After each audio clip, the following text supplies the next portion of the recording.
রব বলে আমি তোমার থেকে পাইলাম, তার মানে তোমার যত সম্পদ আছে সব সম্পদ তুমি পবিত্র করছো। যাকাতের টাকা আমি চাইছি, সে চায় নাই। আমি চাইলে পৃথিবীর সমস্ত মানুষকে কোটিপতি করতে পারি, কারো কোনো বাধা দেওয়ার অধিকার নাই। আমি চাইলে তোমাকে কোটিপতি করতে পারি, তোমার ভাইকেও করতে পারি, তোমার বাবাকেও করতে পারি, তোমার বোনকেও করতে পারি। আমি কাউকে সম্পদ দেই, কাউকে সম্পদ দেই না। কাউকে সম্পদ দেই আবার নিয়ে যাই, কাউকে সম্পদ দেই ধ্বংস করে দেই। এটা আমার চাহিদা। লা উবালি, কোনো পরোয়া করি না। আমি যা চাই তাই হয়।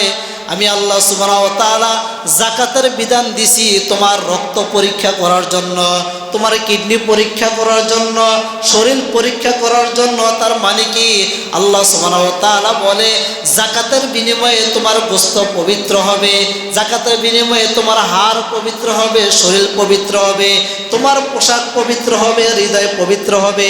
যাকাতের বিনিময়ে তোমার সব কিছু পবিত্র হবে। এই টাকাটা সর্বপ্রথম আমার কাছে নিয়ে তোমার সব কিছু পবিত্র করে আমি তার নিকটে দেই। তার মানে আমি আল্লাহ সুবহানাহু ওয়া তাআলা যাকাতটা গ্রহণ করছি। এখন থেকে তুমি ইবাদত করবে, পবিত্র অবস্থায় আমাকে সিজদা করবে।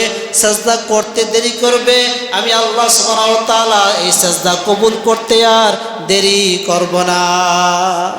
চল হয়ে যাবে, অভাব থাকবে না। রাসূল বলতেছে এটা তুমি পারবে না। দেখো না, আমি রাসূল যদি চাই এই যে স্বর্ণের পাহাড় আমার আনতে হবে না, স্বর্ণ আমার পিছনে দৌড়াবে। কিন্তু আমি রাসূলের ভয় হয়, আমি যদি স্বর্ণের সাথে মিশে যাই, ঈমান নিয়ে চলে যায়, আমি ঈমান থেকে খারেজ হয়ে যায়, আমার ভয় হয়। এজন্য আমি সম্পদ থেকে অনেক দূরে থাকি, একটু কম খাই। আলহামদুলিল্লাহ, রাসূল বলতেছে।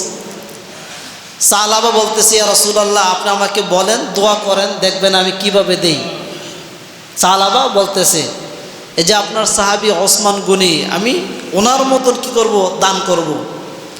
বলতেছে ওসমান তো ওসমান, ওয়াহেদ, সে একজন ওসমান, আর নাই, তার মতন কেহ হবে না। সে ওসমান একজনই হবে, আবু বকর একজনই হবে, ওমর একজনই হবে, দ্বিতীয় আবু বকর, ওমর, ওসমান আর হবে না। তুমি তাদের সাথে মেশাল মিলাইও না, তুমি যেভাবে আছে এভাবে থাকো। সাহাবা বলতেছে ইয়া রাসূলুল্লাহ, আপনি দোয়া করেন, দেখেন আমি দেই কিনা। রাসূল বলতেছে হে আল্লাহ, সাহাবাকে তুমি জ্ঞানী বানিয়ে দাও। দোয়া করে দিস। আল্লাহ সুবহানাহু ওয়া তাআলা দোয়াকে সাথে সাথে গ্রহণ করে নিছে। সাহাবার ব্যবসা পরিধি বাড়তেছে, আস্তে আস্তে সে বড় হইতেছে।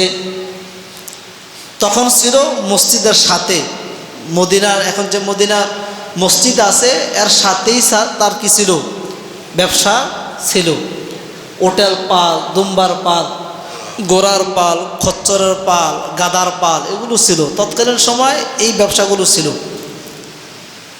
এখন দেখা যায় কিছুদিন পর যখন নাকি ব্যবসা পরিধি বেড়ে যায়, এদিকে জায়গা পায় না, সে বিভিন্ন গ্রামে গিয়ে কি করলো, বড় প্রজেক্ট নিল। দেখেন না বিভিন্ন কোম্পানি শহরে থাকে হেড অফিস, অফিস থাকে কই, ময়মনসিংহ, অনেক দূরে, দিনাজপুর, সাতক্ষীরা, অনেক দূরে দূরে অফিস থাকে। ওইখানে মানে অল্প টাকায় জমি পায়, অনেক বড় জমি পায়, এজন্য ওদিকে অফিস থাকে। তো সাহাবা বলতেছে মদিনা সম্পদের দাম বেশি, সে মদিনা থেকে অনেক দূরে গিয়ে অনেক বড় জায়গা নিয়ে ব্যবসা শুরু করছে। ব্যবসা কিন্তু বাড়তেছে আস্তে আস্তে। এক পর্যায়ে গিয়ে সাহাবা 2 ওয়াক্ত নামাজ মদিনায় পড়ে, 3 ওয়াক্ত নামাজ অন্য জায়গায় পড়ে, এখানে আসে না। রাসূল একদিন সালাম ফিরে বসছে, সাহাবার চেহারা দেখে নাই। রাসূল বলতেছে সাহাবা কোথায়? বলতেছে ইয়া রাসূলুল্লাহ, সে তো ব্যবসা নিয়ে খুব ব্যস্ত, এজন্য 2 ওয়াক্ত নামাজ এখানে আসে, জোহর আসর, আর ফজর মাগরিব এশা আসতে পারে না, ব্যবসায় সময় দেয়। যখন তার ব্যবসার পরিধি অনেক বেড়ে যায়, এক পর্যায়ে গিয়ে সাহাবা আর মসজিদে আসে না, শেষ। দেখেন, যখন নাকি মদিনার সাথে তার ব্যবসা, 5 ওয়াক্ত নামাজ কোথায়? মসজিদে ছিল, মদিনার ছিল। রসুল বলতেছেন যে সেটাতে নামাজি মানুষ, এখানে ব্যবসা, যাক দোয়া একটু করে দিই, দোয়া করে দিছে, ব্যবসা বেড়ে গেছে। আস্তে আস্তে মালের মহাব্বত অন্তরে ঢুকে গেছে, ইবাদতের মহাব্বত অন্তর থেকে কি হয়ে গেছে, খুলে গেছে। দেখেন ব্যবসা আপনি করতেছেন, জামাতের সময় 2 মিনিট আছে, ঠিক এই সময় কাস্টমার একজন আসছে, 4-5 হাজার টাকা বিক্রি করবেন, ভাই দেন, ভাই একটু দেন, একটু দেন। আপনি এখন কি করবেন বলেন তো? আপনারা এখন করবেনটা কি? মসজিদে যাইবেন শাটার বন্ধ কইরা? জীবনও না। পরে প্রয়োজনে মাসবুক হব। মাসবুক মানে 1 রাকাত 2 রাকাত না পাবো সমস্যা নাই। যখন সে আপনাকে প্রেশার দেবে, আপনি তখন বলবেন কি, যাক শেষে 2 রাকাত যে আমি কি করব, ধরবো, জামাত ধরবো। ভালো চিন্তা। আপনি ব্যবসার লেনদেন করতে করতে করতে করতে টাইম দেখতেছেন, যাক শেষে যে 1 রাকাত ধরবো, তারপরও চিন্তা ভালো। শয়তান এরকম মিঠাই মিষ্টান্ন এখানে আপনাকে দিয়ে দিতেছে, এক পর্যায়ে গিয়ে ব্যবসা শেষ, মসজিদে ইমাম সাহেব আসসালামু আলাইকুম ওয়া রাহমাতুল্লাহ, আসসালামু আলাইকুম ওয়া রাহমাতুল্লাহ, নামাজ শেষ। শয়তান বলে উজকুর কাজা, উজকুর কাজা। ওই সময় শয়তান আপনার মনকে বলে যে তুমি মসজিদে গিয়ে 3 রাকাত পাবে, ব্যবসার লেনদেন সেরে নাও, কাস্টমার আসবে না। যখন 2 রাকাত চলে যায়, শয়তান আবার আপনাকে বলে তুমি মসজিদে গিয়ে 1 রাকাত পাবে, তুমি কাস্টমারের লেনদেন সেরে নাও, এই কাস্টমার আর পাবে না। যখন নাকি পূর্ণাঙ্গ নামাজ আপনার জামাতের সহিত ছুটে যায়, শয়তান আপনাকে ওয়াসওয়াসা দিয়ে বলে জামাত গেছে, কি হইছে, আসরের সময় তুমি জামাত পড়তে পারবে, এখন তুমি একা একা নামাজটা আদায় করে নাও। শয়তান এই প্রসেসে আপনাকে কি করে শেষ। একদিন একা একা, 2 দিন একা একা, 3 দিন একা একা, 4র্থ দিনে এসে শয়তান বলে জাস্ট টাইমে নামাজ পড়ার দরকার নাই, 3টা বাজে জোহরের নামাজ পড়ো, কাস্টমার ভিড়। তার কিছুদিন পরে বলে 4টা বাজে পড়ো, নামাজের সময় এখনও আছে। তার কিছুদিন পরে গিয়ে দেখবেন আপনার আমল নামে নামাজ নাই, জোহর ছুটে গেছে। 1 ওয়াক্ত ছুটে, 2 ওয়াক্ত ছুটে, 3 ওয়াক্ত ছুটে, এক সময় আপনাকে বেনামাজি করে ফেলে। আপনি যে নামাজ থেকে দূরে সরে গেছেন, নামাজ থেকে খারেজ হয়ে গেছেন, এই চিন্তা চেতনাও আপনার নাই।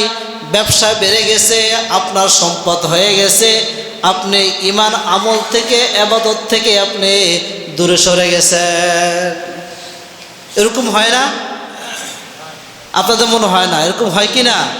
আমি দেখছি, আমার নিজের স্বয়ং চোখে সাক্ষী। উত্তরা 3 নম্বর সেক্টরে বড় বিল্ডিংয়ের মালিক, সে 1-2টা মার্কেটারও মালিক। আগে 5 ওয়াক্ত নামাজ মসজিদের মধ্যে পড়তো জামাতের সহিত, এখন নামাজ নাই, রোজা নাই, হজ নাই, জাকাত নাই, ঈমান আমল কিচ্ছু নাই, নেশা ছাড়া তার গৌমেই হয় না। যেমন 3 দিন আগেও কথা, আমি বললাম যে ভাই আপনাদের এরকম ছিলেন, ওনার সাথে 2004 থেকে নিয়ে 2014 পর্যন্ত সম্পর্ক আমার, ঢাকা থাকতে ওনার সাথে এত বছরের সম্পর্ক। আমরা 4 বছর একসাথে এক মসজিদে নামাজ পড়ছি জামাতের সহিত, কিন্তু দেখা যায় এখন সে নামাজের কাছেই না।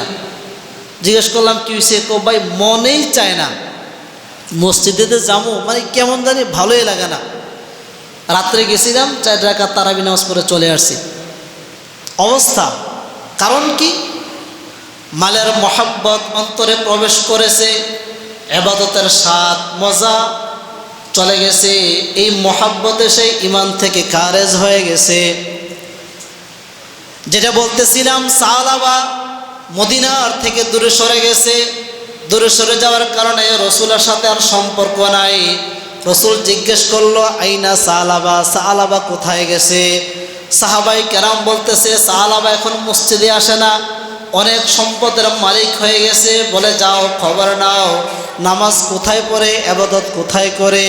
সাহাবাই কেরাম গিয়ে জিজ্ঞেস করলো সাহাবা কোথায় নামাজ পড়ো? বলে ভাই সময় পাই না মদিনায় যাইতে। অনেক ব্যস্ত হয়ে গেছে, হিসাব নিকাশ মিলাইতে পারে না, ব্যবসার পরিধি বেড়ে গেছে, এজন্য নামাজ জামাতে পড়তে পারি না, একা একে এখানে আমি পড়ে নেই। সাহাবায়ে কেরাম বলতেছে, আগে 5 ওয়াক্ত নামাজ মসজিদে পড়তে, এখন তুমি এখানে কেন পড়ো, বলার সময় নাই। রসুলের কাছে এসে যখন নাকি বলল, ইয়া রাসূলুল্লাহ এই অবস্থা, আল্লাহ রাসূল বলতেছে যে তার থেকে তোমরা যাকাত নাও, যদি যাকাত নাও মাল পবিত্র হয়ে যাবে, শরীরের রক্ত হাড় মজ্জা তার পবিত্র হয়ে যাবে, মসজিদে যাবে, নামাজ পড়বে, ইবাদতে মজা চলে আসবে, মালের মহব্বত অন্তর থেকে বাইর হয়ে ইবাদতের মজা অন্তরে চলে আসবে, সে নামাজ পড়বে, আগের মতো সে মদিনায় এসে নামাজ পড়বে, যাকাত নাও। সাহাবায়ে কেরাম গিয়ে বলতেছে, তোমাকে বলছে রসুল যাকাত দিতে, বলে যাকাত কি জিনিস? বলে এত সম্পদ তোমার চলে আসছে, তুমি তাড়াতাড়ি যাকাত দেওয়ার জন্য বলছে। বলে না, যাকাত দিতে পারবো না।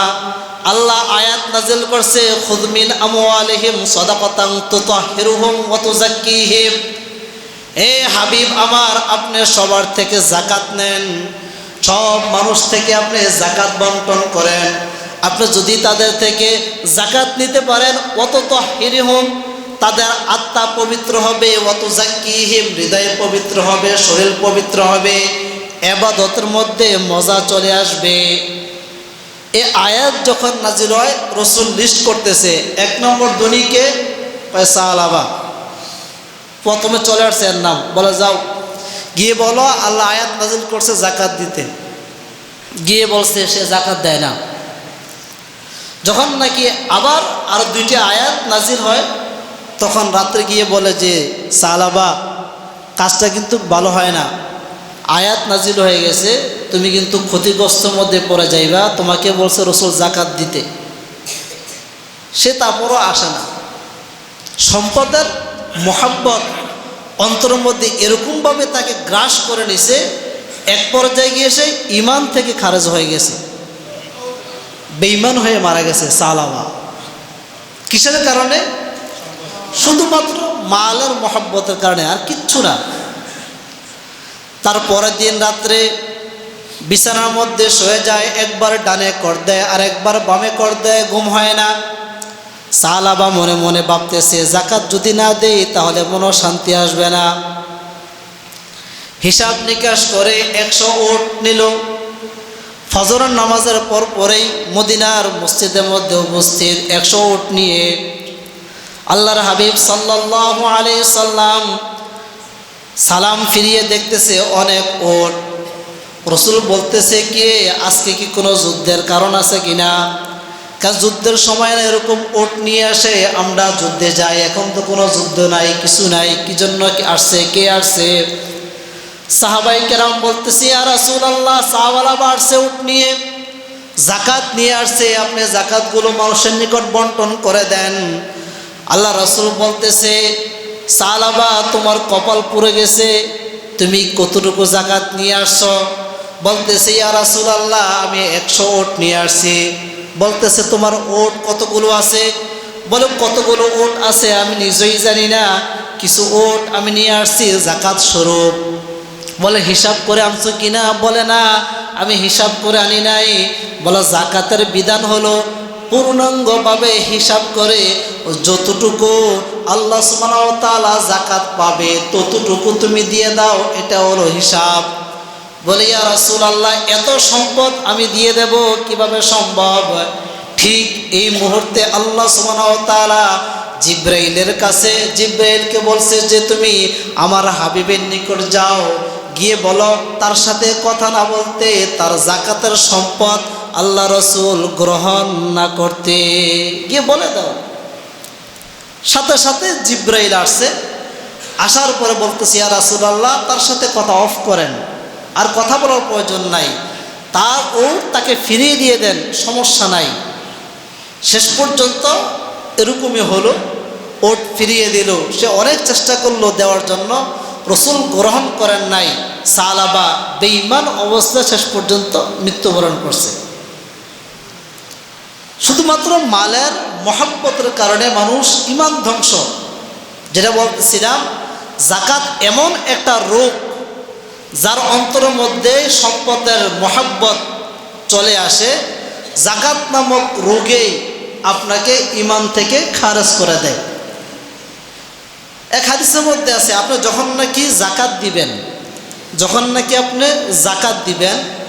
জাকাত আপনি দিতেছেন, আপনার হাত থেকে যে জাকাত নিতেছে তার হাতে, আল্লাহ রাসূল সাল্লাল্লাহু আলাইহি সাল্লাম বর্ণনা করে, এই আপনি যে আপনার হাত থেকে তার হাতে জাকাতটা দিলেন, মূলত এতটুকু এই জায়গায় লেনদেন শেষ না, তার হাতে যাওয়ার আগে এই জাকাতটা আল্লাহ সর্বপ্রথম আল্লাহর হাতে নেয়, রবের হাতে নিয়ে এই জাকাতটা তার হাতে আল্লাহ দান করে। সুবহানাল্লাহ।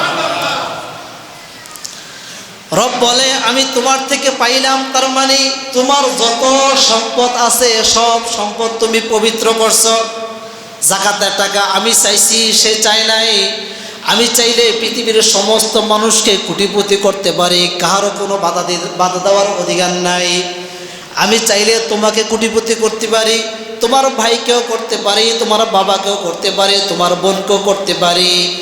আমি কাউকে সম্পদ দেই, কাউকে সম্পদ দেই না, কাউকে সম্পদ দেই আবার নিয়ে যাই, কাউকে সম্পদ দেই ধ্বংস করে দেই। এটা আমার চাহিদা, লা উবালি, কোনো পরোয়া করি না, আমি যা চাই তাই হয়। আমি আল্লাহ সুবহানাহু ওয়া তাআলা যাকাতের বিধান দিছি তোমার রক্ত পরীক্ষা করার জন্য, তোমার কিডনি পরীক্ষা করার জন্য, শরীর পরীক্ষা করার জন্য। তার মানে কি, আল্লাহ সুবহানাহু ওয়া তাআলা বলে যাকাতের বিনিময়ে তোমার গোশত পবিত্র হবে, যাকাতের বিনিময়ে তোমার হাড় পবিত্র হবে, শরীর পবিত্র হবে, তোমার পোশাক পবিত্র হবে, হৃদয় পবিত্র হবে, যাকাতের বিনিময়ে তোমার সব কিছু পবিত্র হবে। এই টাকাটা সর্বপ্রথম আমার কাছে নিয়ে তোমার সব কিছু পবিত্র করে আমি তার নিকটে দেই। তার মানে আমি আল্লাহ সুবহানাহু ওয়া তাআলা যাকাতটা গ্রহণ করছি, এখন থেকে তুমি ইবাদত করবে, পবিত্র অবস্থায় আমাকে সেজদা করবে, সেজদা করতে দেরি করবে, আমি আল্লাহ সুবহানাহু ওয়া তাআলা এই সেজদা কবুল করতে আর দেরি করব না। যাকাত, এজন্য আমরা পুঙ্খানুপুঙ্খানুভাবে হিসাব করে যাকাত দিয়ে দেব। আল্লাহ সুবহানাহু ওয়া তাআলা সকলকে যাকাত দেওয়ার তৌফিক দান করুন। সকলে বলে আমিন।